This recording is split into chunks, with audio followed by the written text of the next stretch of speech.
Good afternoon, Salem High. I'm Nate Magoon, and today I'm here with Kayo Leone.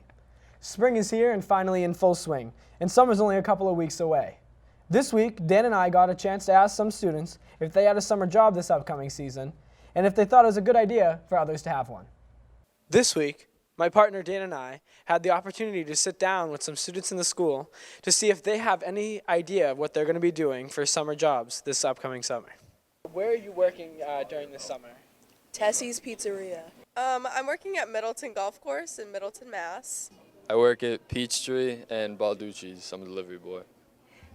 I work at Greystone Farm Assisted Living, and I work at Balducci's Pizza.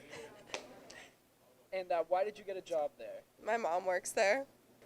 Well, I'm really poor, so I had to work at Peachtree, and she bullied me into working at Balducci's. I enter scores into the computer, and I just work on the computer mostly in the office. I work at Greystone because I love to work with old people because they're so cute. I think so. It really helps with my accountant work in school and everything. And it must help with like socializing and stuff like that. Yeah, I'm really good with people now because I'm always around them. And do you think that these jobs will prepare you for the future? God, no. I think my job at the nursing home will because I want to be a nurse, so it should prepare me a little bit. Do you think that you having a job during the summer would be beneficial to you? Yeah, of course. When do you think it's a good age for people to get their first summer job? I think 15 or 16, like starting high school. You gotta go get a job, start getting money for the family, 13, probably. 13? Yeah, 13's good age. Okay. I mean, yeah, so I'm not like dirt poor. Yes, because I'm going to college and I need to pay for stuff. It seems like people have a lot of different opinions on whether or not they think getting a summer job is a good idea or not. But luckily, Salem has a lot of good opportunities. For SHS Today, I'm Nate Magoon. Back to the studio. Looks like summer jobs are going to be a big part of people's lives this summer. It's a good opportunity for people to build a good work ethic and save up some money for the future. Well, some people will be working all summer. Others will be enjoying the beach and the pool. And of course, skateboarding. Well, some people will. Like Derek Carbone, who's in the Block 2 class. He checked out the skate park this week and ran into the guys from Gnarbear. What's that, you ask? Well, let's take a look and see.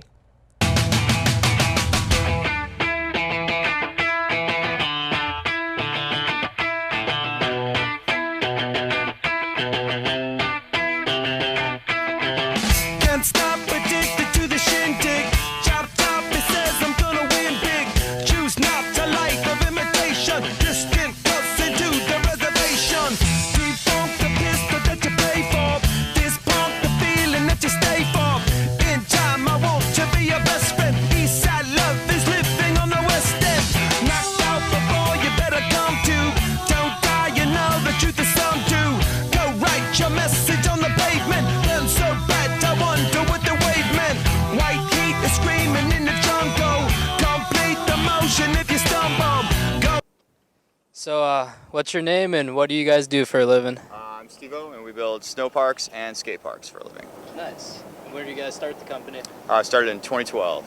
That's awesome. You guys start out of anywhere, like a garage or?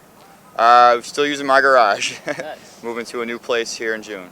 That's awesome. Yeah. Like a warehouse or something? Yep, it's a warehouse. Nice. Where's that located? It's going to be in Chichester. Nice. You guys plan on building your own little skate park in there? Oh, absolutely. You know it, man. Nice. We're building some portable ramps right now so we can do events and stuff like that. That's awesome. And have something to skate for ourselves. Yeah. Like skate meetups and hangout sessions and stuff? Yeah, we're going to be doing something down at the Central Mass Skate Festival. It's in August. We're going to be doing something at the Friendly Gathering, which is that huge festival up at Sugarbush this year. That's awesome. Danny Davis and a bunch of snowboarders. We have some skate stuff up there. What got you guys into skating? Well, used to build ramps as a kid, and went to college and decided that the workforce wasn't for us, and well, here we are. Trained out there for ski jumping, and basically what got me into skating was they wouldn't allow bikes at the skate park, so I was like, yeah, why not skateboard? So I really got into it, started meeting the locals, started riding with them, just really got into it. And how long have you been skiing or skating? Do you do that professionally at all? Yeah, I ski professionally. I go to the mountains, ride a lot of places. I've been skiing pretty much my whole life. Like, I started when I was 5, so about 12, 13 years now. Nice. And what was it out like in Colorado with the parks down there? And They're a lot bigger out there. They have more money, I feel like, just to build the parks. There's like some really big ones around Denver that I would ride. There's a few local ones in Steamboat that I used to ride at. and you guys ever think about making your own public park or anything like that? Yeah, we'd like to find a town where they'd have some money so we could design our skate park ourselves and build that, 'cause that'd be like the dream right there. Yeah. And how do you guys feel about some kids, you know, leaving bottles and trashing the place? You guys We get feel in like on- if they would pick it up, they would be able to increase the budget more. Yeah. Just because they have the old people coming around here looking at the skate park, like, why the kids leave it trash? So it'd be nice for them to pick up their stuff, so maybe we could start building more stuff. And any problems or troubles with the town officials ever saying anything about can't build this, can't build that? No, they're pretty cool people, actually. They get what we're doing here, and they just wish people would clean up their stuff, but overall they're pretty cool. You guys ever have troubles with skaters when you guys are building, they're not cooperating at all? Or No, actually everybody's wicked thankful. They've been pretty cool. They're asking what we're building, and they're just wicked cool about it. So what is your name? My name is TJ DeChara. Nice. And how long have you been coming to Hedgehog? I've been coming to Hedgehog for about 3.5, 4 years now. And what do you like most about the new installation of all the Gnarbear ramps? My favorite part about all these new ramps is the fact that it's usable for everyone. It's not too big, it's not too small. Everything's set up pretty well, flows well with the park. Everything's actually facing the right way now. And what's your overview, like overall, about the skating community? The skating community in Salem's pretty well. We've got a lot of people that come through the park. Sometimes there's 15 to 20 people here, ranging from 12 years old to 30 years old at times. And what's your favorite places to skate besides Hedgehog? My favorite places to skate besides Hedgehog would have to be Hampton Park or Rye Airfield. It's the nicest for the New England area. The pistol that you pay for, this punk, the feeling that you stay for. In time, I want to be your best friend. Eastside love is living on the West End. Knocked out before you better come to. Don't die, you know the truth is some do. Go write your message on the pavement. Burn so bad, I wonder what the way. So how old were you when you started skateboarding? I was about 11 years old when I started skateboarding, so I've been skateboarding for about 9 or 10 years now.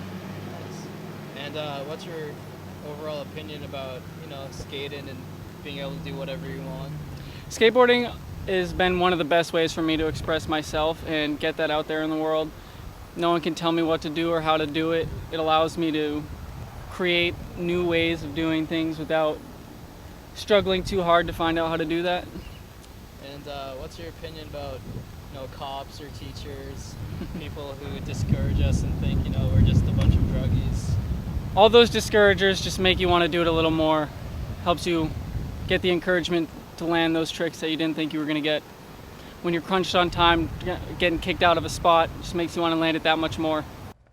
That looks pretty cool. In other news, this week our correspondents Angus and Jeremy had the opportunity to talk to some students to see what they think is cool at Salem High School.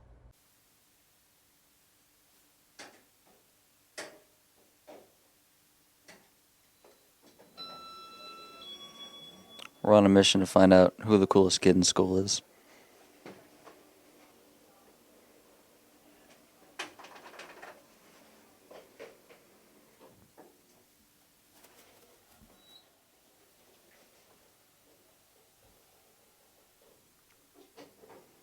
To do that, we asked other students what it means to be a cool person. Let's take a look.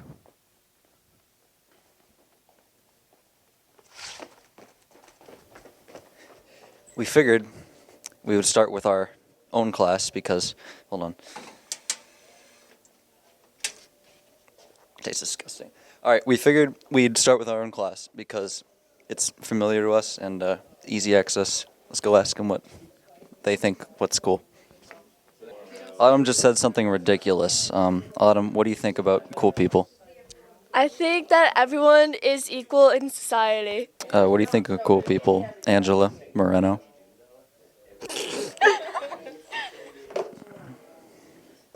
What do you think about what makes people cool? Not being here, I guess. I don't know. What? What do you think is cool? This blanket. I guess that's pretty cool.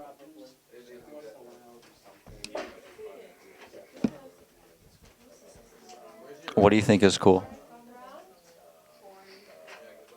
Okay.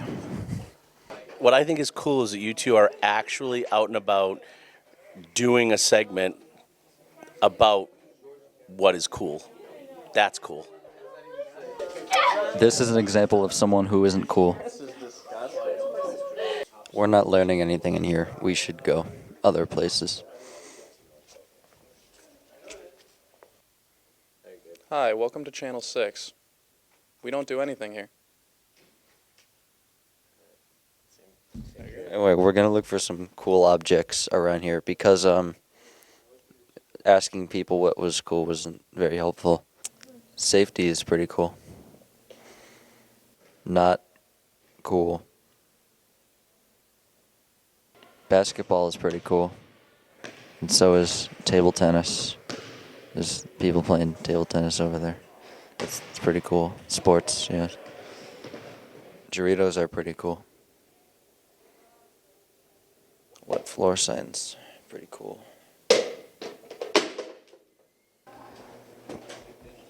What do you think is cool? What do I think is cool? Yeah. Being here with you guys. Hey you, what's cool? What's cool? Yeah, what's like a cool thing? I like that. What is cool? Peanuts. Life. Alright, that's not very cool.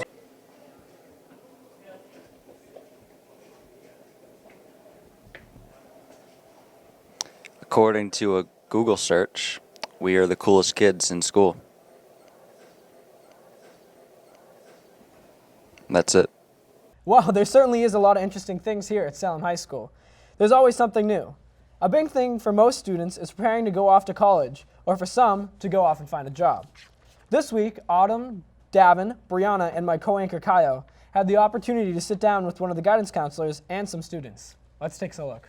Hi, and I'm here at SHS, who my partner Brianna and I interviewed some seniors and what their plans are for after SHS and whether or not college may or may not be in their future. So this year, same as most years, we have run junior groups and senior groups.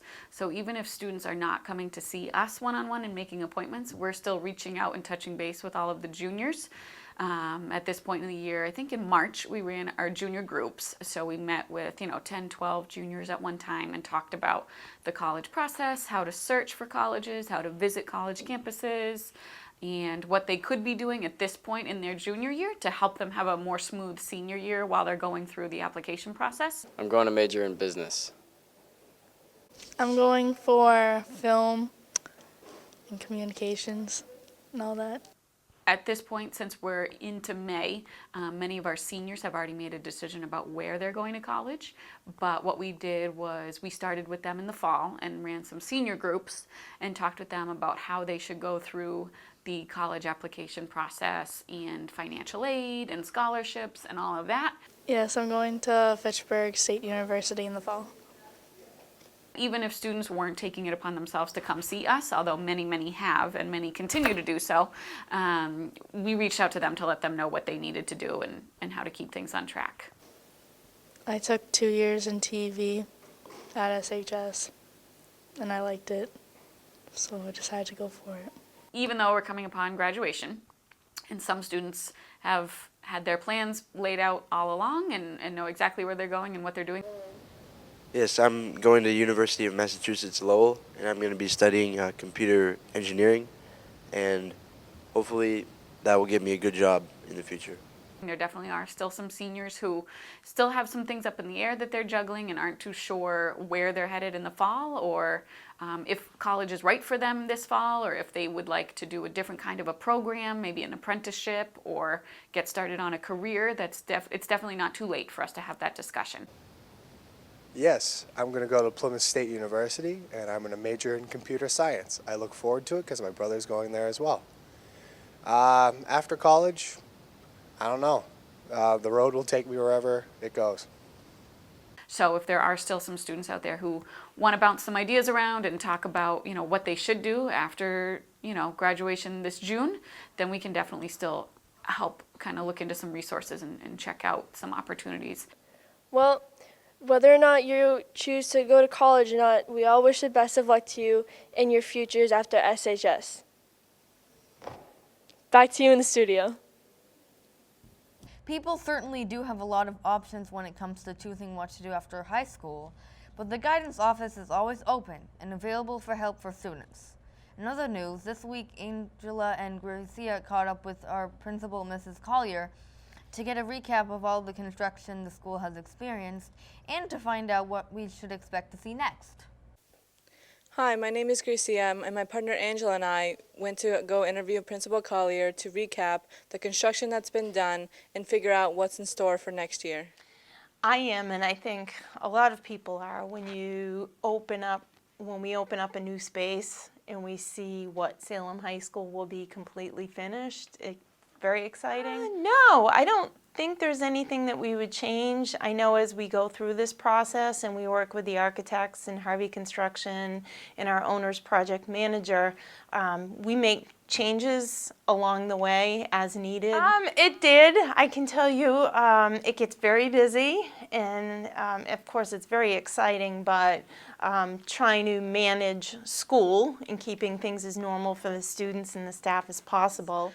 It gets very busy as we get ready to clear out a space and move into a new space. So over the next month between now and when school ends, there'll be a lot of packing, a lot of moving for teachers. So I wouldn't change anything. I really had never been part of a construction project before this, so not really knowing what to expect, but always keeping in mind that my priorities were keeping the students and staff safe and making sure students had all of the opportunities that past students had. Keeping that in mind helped kind of guide how Mr. Dodge and I approach this project. Yeah, it's been busy. So this year we opened up our music spaces and our PE spaces, locker rooms.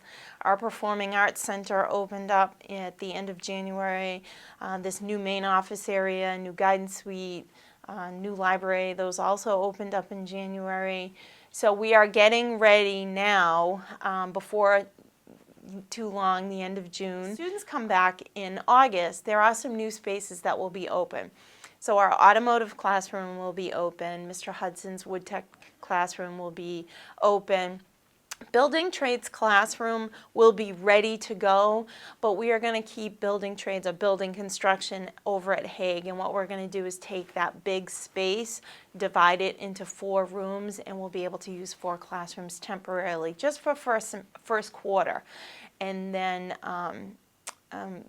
there'll be some more moving. Also, the IT office, the nurse's office, and some of our special education space will be ready to go when the students come back in August. Well, I'm currently in a temporary classroom that has no windows, and when I come in and it's dark out, and then I teach all day with no windows, then I go to rehearsal in a dark theater where there's no windows, and then I come out into darkness in the wintertime. It's a little depressing. Oh, yes, 1 more year. Okay. So that's what they tell me. I don't know, a new TV studio will be cool. Right? That'll be awesome. I'm excited for everything to be done. I love the new theater, of course. It's great. It's a beautiful facility. It's amazing. I love it so much with all of my heart. Just the capabilities of technical theater, just what we can do, the awesome things we can do. And the space, lots of space. It's great. It's been very obnoxious to hear a bunch of construction workers banging all the time and walking on the roof, but other than that, it hasn't affected me that much. We hope you enjoy the new spaces and a completed SHS. Back to you in the studio. Our school certainly has got some awesome updates over the past year or so. I can't wait to see all the finished products of what's to come. It is sure to look great. Well, that's all we have for you today, Salem High School. I'm Nate Magoon here with my co-anchor, Kayo Leone, and on behalf of all of the SBTV correspondents, we thank you for joining us this year. Stay classy, Salem, and we'll see you next year.